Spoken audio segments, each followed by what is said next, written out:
ازيكم يا جماعه عاملين ايه؟ انا عمر عبد الرحمن. ان شاء الله الفيديو هيكون تالت فيديو في سيشن البوستر.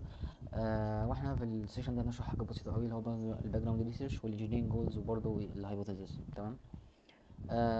هم حاجات سهله جدا، يعني انت بس شويه كونسيبت انت بتكون عارفها وانت شغال عليهم يعني، وبس كده انت حرفيا بتكون خلصتهم يعني. بالنسبه للباك جراوند ريسيرش فهي بتبقى عباره عن برايت سوليوشنز اللي انت دورت عليها طول ما انت قاعد بتريسيرش. لان انت اكيد يعني هو برضه مش اكيد بنسبه 100%، بس هو بنسبه 99% انت لما تيجي تجيب فكره هتلاقي ليها سوليوشن اتعمل قبل كده او برايت سوليوشن اتعمل قبل كده. حتى لو هو يعني كان بروبوست اللي هو كان مقترح ما اشتغلش، يعني ما حدش اشتغل عليه قبل كده، بس ستيل كان في حد جات له نفس الفكره يعتبر. بس انت ايه، انت بتكون احسن انك نفذتها وكده وعملت استبيان وكده يعني. تمام. فاحنا مثلا دلوقتي لما احنا كنا شغالين، احنا مثلا احنا اخترنا اكتر اتنين برايت سوليوشنز يعني شبه الفكره بتاعتنا واحنا اخترناهم. وبعد كده احنا عملنا ليهم ديسكريبشن بسيط، وبعد كده بتتكلم عن المميزات والعيوب بتاع كل واحد بس. فهنا كاتبين هنا تلات أربع نقط بس كفاية، أو نقطتين حتى مش فارقة قوي.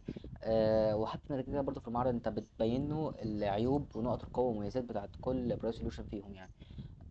وفي الانجينيرنج جولز بقى انت بتتكلم او انت زي بتقول له البروجكت بتاعك هيضيف ايه جديد. تمام. يعني مثلا دلوقتي احنا في البرايس سوليوشن ده احنا المشكله كلها كانت في نقطه السعر.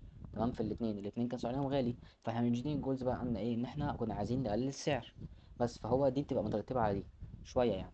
تمام. فنخش بقى على الانجينيرنج جولز. الانجينيرنج جولز هي بتبقى عباره ان انت ايه هي الاهداف اللي انت عاوز توصل بيها بالبروتوتايب بتاعك. تمام. والاهداف دي يفضل ان هي تكون زي ريزلت فعلا انت عايز توصل لها، مش مثلا مجرد انك تقول ان انا عاوز اعمل بروتوتايب يكون رخيص وخلاص. تمام. طب رخيص قد ايه؟ تمام. سعره كام؟ تمام. مش مجرد انا اقول رخيص وخلاص يكون افوردبل. يعني مثلا انا اكون حددت سعر اللي هو 150 دولار، و150 دولار كمان ده مثلا يكون سعر فعلا اللي هو سعر حقيقي، اللي هو بعد ما انت تشوف الماتيريالز كلها بتاعتك هتكلف كام.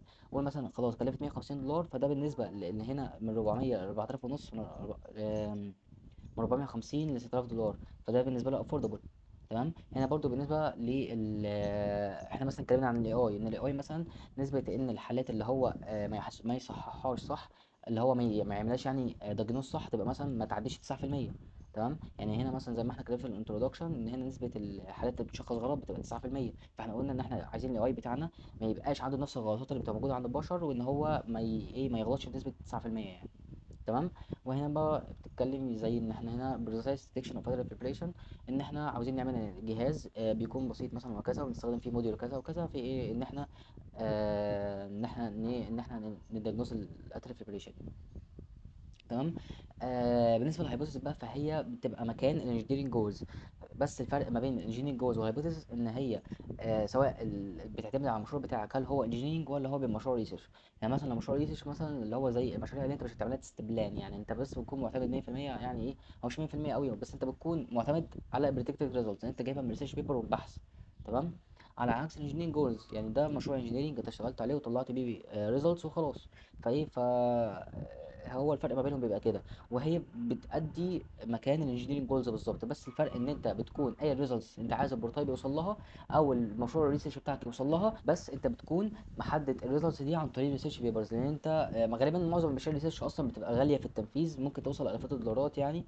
او مثلا حتى لو ممكن يكون ماتيريال بس واحده من الماتيريالز الموجوده مثلا ب 500 دولار مثلا او اي حاجه، بس بتكون غاليه فبتبقى صعب التنفيذ يعني. فهو انت بتكون معتمد شويه على الريزلتس اللي جايه من الريسيرش بيبر والبريدكتيف وكده. تمام. بس فهي بتبقى هي بس فرق ان انت دي حاجات دي فعلا هتنفذها في الانجينيرنج كورس، وهيبص غالبا ان انت مش هتنفذها يعني، بس عشان بسبب سعر الحاجه اللي بتبقى غاليه. او عادي ممكن في مشاريع ريسيرش تعرف انك تنفذها، يعني هي مش قاعده ثابته يعني في كل المشاريع. بس كده. ف احنا كده خلاص خلصنا السيشن، وان شاء الله تكونوا فهمتوا، ولو في حد مثلا عنده اي سؤال يقدر ان هو يبعت على جروب الواتس تحت، وبس كده. سلام.